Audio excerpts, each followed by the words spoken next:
Hey guys, it's Teresa, the brains behind this operation. Here's how it started.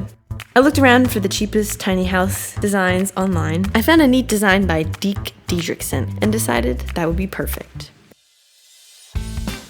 After figuring out the plan, we started ordering materials. While we waited, we looked for places to build it. I picked 2 spots I liked, but my dad picked this place flatter and closer to our house. We put these boards in the spot to get an idea of what it would look like. Dan looked at the measurements and noticed that the height of the top of the A-frame would hit the branches of the tree above. Coincidentally, we were getting a tree taken down. We asked those people to cut the tree back a little for us. You want to have the base slightly elevated from the ground to avoid wood rot and help ensure the base is level. We dug in a few spots in the corners and used gravel underneath cinder block. Using gravel underneath allows us to make small adjustments while leveling and is good for when it rains. Because we had never built something like this, my dad enlisted a friend, Dan Swick, to help us on day 1. We originally planned on using hammers, but Dan's nail gun saved a lot of time, like a lot, and it was a lot of fun too. We installed enough beams to provide structure and support for the plywood, which will serve as the basis of the floor. The designs that we had weren't super obvious, so it was a lot of measuring and slight adjustments.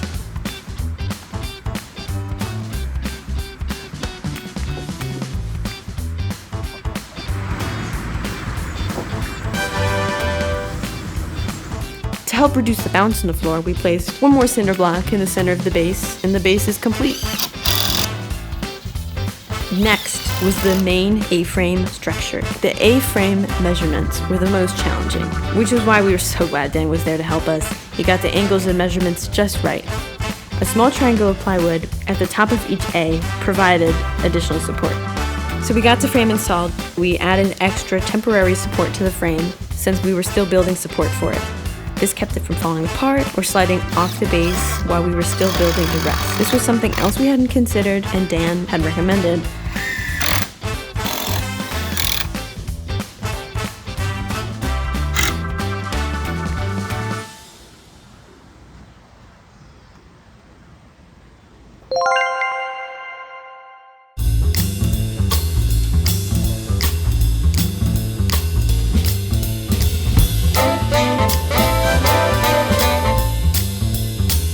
With the A-frame in place, we installed the shelves along the back wall. The little shelves in the back are an element we really liked in this design.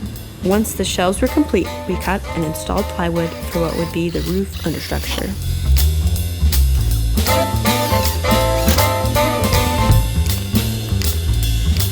So the back of the A-frame would be a solid roof structure. The opposite side is a large swing wall, which is one of my favorite parts of the design.